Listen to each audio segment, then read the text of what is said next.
उसे कहता है कि जैसा तुम सोच रही हो ऐसा बिल्कुल भी नहीं, मैं अपने सभी स्टाफ मेंबर्स की केयर करता हूँ। फेंगली कहने लगी कि बहुत अच्छी बात है, अब तुम मुझ में इंटरेस्टेड नहीं और वैसे भी मैं अपने बॉयफ्रेंड के साथ बहुत खुश हूँ। ये देखो कितना खूबसूरत डायमंड नेकलेस उसने मुझे गिफ्ट किया। वो भी अपने बॉयफ्रेंड की तारीफें कर ही रही थी कि सामने ही उसे अपना बॉयफ्रेंड किसी और लड़की के साथ नजर आया, जिससे वो कह रहा था कि ऑफ कोर्स मैं तुमसे ही ज्यादा प्यार करता हूँ, इसलिए ही तो मैंने तुम्हें रियल नेकलेस गिफ्ट किया, जबकि फेंगली को फेक वाला।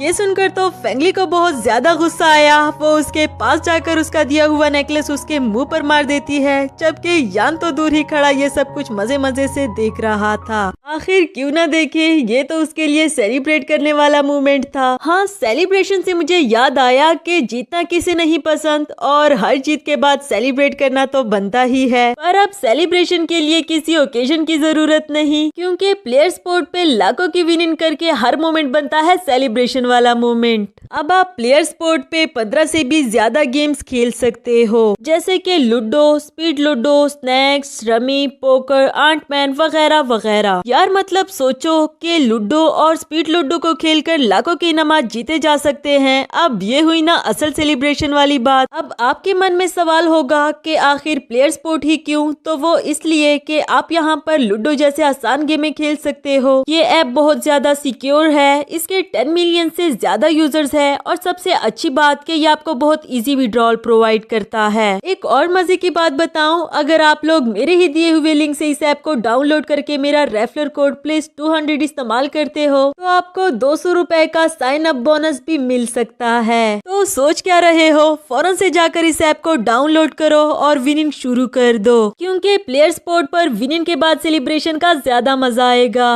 तो चलो अब बढ़ते हैं हमारी आगे की एक्सप्लेनेशन की तरफ।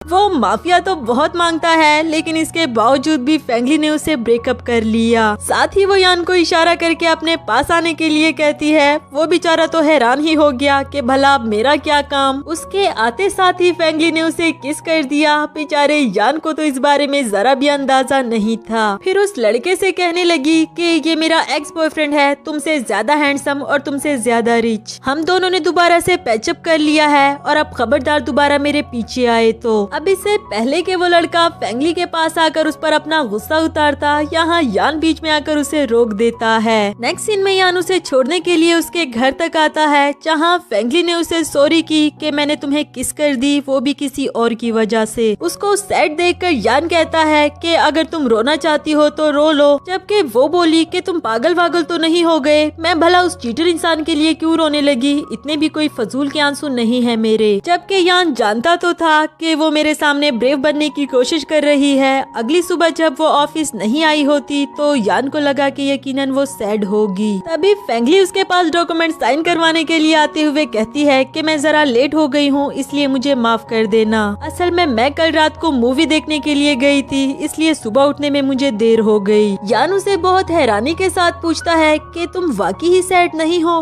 क्या? जब हमारा ब्रेकअप हुआ था तो तब भी तुम्हारा रिएक्शन यही था। फेंगली बड़ी कॉन्फिडेंट होकर बोली कि हाँ, इसमें बुरा ही क्या है, लड़के तो आते जाते रहेंगे, अब क्या मैं हर एक के लिए रो पड़ूं? बेचारा यान जो अभी तक उसे नहीं बुला सका, उसे तो बुरा लगना ही था। नेक्स्ट सीन में जब फेंगली घर जा रही थी तो उसे फील हुआ कि कोई उसका पीछा कर रहा है, जो कि कोई और नहीं बल्कि उसका एक्स बॉयफ्रेंड था। भागते भागते वो गिर जाती है, जहाँ वो यान को आवाज लगाना चाह रही थी, जिस पर वो लड़का बोला कि आज तो वो भी तुम्हें बचाने के लिए नहीं आ सकता। उसके कहने की देर थी कि पीछे से हमें यान को आते हुए दिखाया गया, वो भी पूरी सिक्योरिटी के साथ। फेंगली के पास आकर उसे उठाता है और स्टाफ मेंबर को उसे यहाँ से ले जाने के लिए कहा। इसके बाद वो उस लड़के को कहता है कि कल मदर डे है, तुम्हारी मदर की खातिर मैं तुम्हें छोड़ रहा हूँ और इसे अपना आखिरी चांस समझना। इसी के साथ हमारा ये एपिसोड यहाँ पर खत्म हुआ। गाइज आप लोगों को ये सीरीज कैसी लगी मुझे कमेंट करके जरूर बताना, ताकि मैं इसका अगला पार्ट जल्दी ही आप लोगों के लिए ला सकूं। Hello friends, welcome back to my channel. आज के एपिसोड की तरफ बढ़ने से पहले गाइज मैं चाहती हूँ कि अगर आप लोगों को मेरी वीडियोस पसंद आती है तो इसे लाइक और एक प्यारा सा कमेंट जरूर कर दिया करें, क्योंकि आप लोगों का ये प्यार मुझे नई वीडियोस लाने के लिए बहुत सारी मोटिवेशन देता है। तो चलो बढ़ते हैं अब हमारे सेकंड एपिसोड की तरफ। एपिसोड की शुरुआत में हमें दिखाया जाता है कि यान फेंगली को अपने साथ अपने घर घर ले आया था उसे कहता है कि वो लड़का अभी भी तुम्हें नुकसान पहुंचा सकता है, इसलिए मेरे घर रहना तुम्हारे लिए ज्यादा सेफ होगा। जबकि पीछे ही खड़ी फेंगली ने तो ऊंची आवाज में रोना शुरू कर दिया। वो कहती है कि हम दोनों इतने लंबे अरसे तक रिलेशनशिप में रहे, आखिर वो मेरे साथ ऐसा कैसे कर सकता है। यान को तो शायद अभी भी मजाक ही सूझ रहा था। वो कहता है कि तुम रो क्यों रही हो, तुमने ही तो कहा था कि हम मर्द तुम्हारे आंसुओं के काबिल नहीं। उसकी बातें सुनकर फेंगली को तो काफी सारा गुस्सा आ गया। वो कहती है कि आखिर तुम चाहते क्या हो, मैं नहीं रोई तब भी तुम्हें मसला था और अब जब मैं रो रही हूँ तो तब भी तुम्हें मसला है। इसी के साथ यान ने उसे पकड़कर हक कर दिया, बिकॉज अब वो उसे मजीद रोने तो नहीं दे सकता था और अब से फेंगली यान के घर उसके साथ रहने वाली थी। नेक्स्ट सीन में हम देखते हैं कि फेंगली अपने सामान में से अपना ब्रांडेड बैग ढूंढ रही थी, जिस पर यान बोला कि वो भी मैंने फेंक दिया है बिकॉज वो तुम्हें तुम्हारे एक्स बॉयफ्रेंड ने गिफ्ट किया था। यहाँ तो फेंगली को उस पर काफी ज्यादा गुस्सा आया। वो कहती है कि तुमने मेरी हजारों चीजों को बाहर फेंक दिया, बैग बैग होता है, इससे मेरे एक्स का क्या लेना देना, और अगर तुम्हें उस पर इतना ज्यादा ही गुस्सा था तो तुमने उसे वहीं पर क्यों नहीं मार डाला। यान बोला कि अगर ऐसी ही बात है तो चलो मेरे साथ, मैं आज ही उसे जान से मार देता हूँ। जिस पर फेंगली कहने लगी कि कोई जरूरत नहीं, मैं तुम्हारे साथ नहीं जाने वाली। बाहर जाते साथ ही उसका सामना होता है उसकी कजन भाव से, जो उसे देखकर कहती है कि तुम इतने सालों से काम कर रही हो और आज भी ऐसा शेबी सा बैग लेकर घूमती हो। देखो मेरा ब्रांडेड बैग, तुम तो ऐसा बैग कभी ख्वाबो ख्यालों में भी लेने का नहीं